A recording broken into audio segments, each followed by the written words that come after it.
Hello and welcome back to another UCL fantasy video. Today we're taking a look at the 5 players that you are essentially needing to have for matchday 9. Obviously coming into the playoff round now means we get unlimited transfers, and we also get unlimited transfers in 2 match days time before the round of 16. So for the next 2 weeks or the next 2 games, we essentially get a free hit which we can, get all the players in for just one fixture for the home game and the away game. So that does mean for the next 2 weeks that everyone's teams are probably going to look fairly similar, so you aren't going to see your rank change too much unless you go for some big differentials. But today we're looking at 5 players who I think every single person should have in their team. So we're starting things off with Ousmane Dembele of PSG. He's been a player who's been on brilliant form in recent games. You can see his recent form down the bottom with 2 hat-tricks in his last 3 matches, a goal in his last 4 games as well. He does play against Brest, away from home in matchday 9, and then at home of course in matchday 10. Only 8.4 million,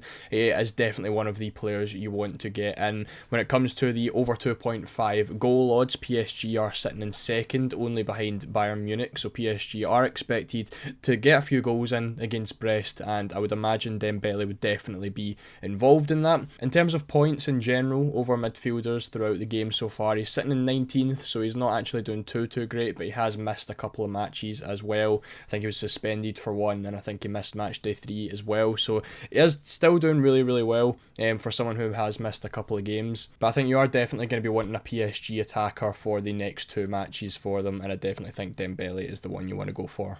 Next up, we've got Jamal Musiala from Bayern Munich. He's playing against Celtic away from home in matchday 9 and then at home in matchday 10. And we already spoke about the over 2.5 goal odds. Bayern Munich are at the top of that with a 48% chance of scoring 3 or more goals. Musiala is definitely the one you want, along with Harry Kane. I've not included Harry Kane in this list, but they two are definitely 2 players that you are going to want to get in your team. I do prefer Jamal Musiala to Olise, who is another popular pick. Musiala is just more minutes secure. He is one of the top scoring midfielders as well in the game. He's sitting in 3rd place, only 3 points behind first.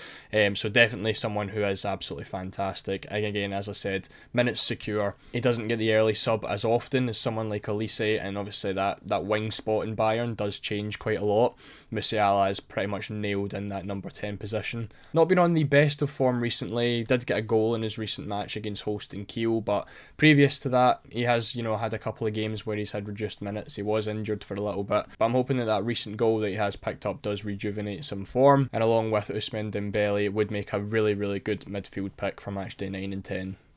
Next up, I've actually got a goalkeeper in here. Now, there is a little bit of an injury doubt with him. I believe he is back in individual training, so hoping that he will be fit for Atalanta's game during the week. But for 4.5 million, he has easily been the best goalkeeper in the game so far. He is one of the cheap ones that everyone does want to try get in their team, and he is the top scoring goalkeeper of the players who are playing in the playoff. He has 36 points and sitting at number 1 ahead of Trubin and Maignan and stuff like that. He's playing against Club Brugge away from home in matchday 9 and then again at home in matchday 10. A really good chance for Atalanta to pick up a clean sheet. When it comes to clean sheet odds, they are sitting in 4th with a 35% chance of keeping a clean sheet, only behind Juventus, PSG and Bayern Munich. Obviously you've got De Gregorio as well, who's a 4.2 million goalkeeper.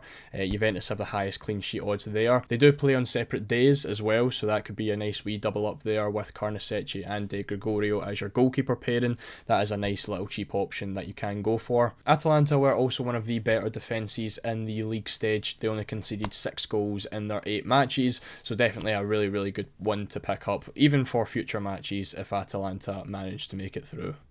Next up, we're going for another PSG player, this time a defender in Achraf Hakimi. Again, playing against Brest away from home and then at home in matchday 10. He is the top scoring defender of playoff round players with 55 points ahead of Hein at 53, and then another Atalanta defender in Kolasinac at 49. But Achraf Hakimi is always someone who's always fantastic in this game. He is such a big attacking threat. He picked up a goal in matchday 8, which unfortunately did get chalked off if you did own him. Obviously not too ideal.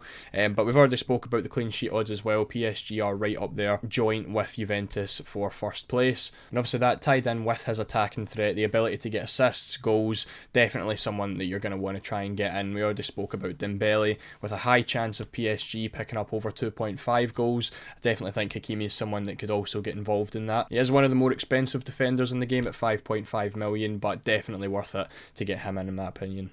And then we're ending things off with the best striker in the UCL so far is Guirassy. He's in at 8 million, so he's one of your cheaper striker options. I think along with someone like Harry Kane, they two could do absolutely brilliantly in matchday 9 and 10. A decent enough fixture for Dortmund against Sporting Lisbon. It's probably the hardest fixture that we have got on this list so far.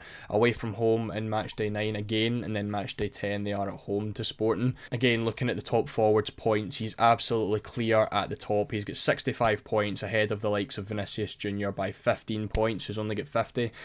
Definitely been absolutely fantastic, and he's actually returned in every single match day so far, whether that's with a goal or an assist. He has picked up a return in each of those. When it does come to the stats, however, looking at the over 2.5 goal odds, Dortmund are actually pretty low on that list, sitting at 11th. Obviously there's only 16 teams in this round, but they're only given an 18% chance of scoring 3 or more goals in matchday 9, but I definitely think Guirassy could easily make his way onto the score sheet, and obviously we are preparing for matchday 10 as well. I imagine Dortmund will be a little bit higher, having the home fixture in that game. His form has been out with the Champions League as well, as he's scored 5 goals in his last 4 matches. Again, a goal in every single game. Absolutely minutes nailed as well, having no worries whatsoever, basically playing 90 minutes in every single match so far. Obviously even better, he does have the penalties for Borussia Dortmund. We did think it was Emre Can, but Guirassy has been the one that has took a few in the Champions League, so that is obviously going to be that added bonus. So that does give us our 5 essential players. It is someone from each position as well. We do have a goalkeeper in there, we've got a defender, we've got 2 midfielders, and we've also got a forward. So if you are looking for a place to start with your matchday 9 team, I hope those 5 players do somehow make it in there. I think all of them have huge potential to do really well in matchday 9 and 10. So if you enjoyed the video,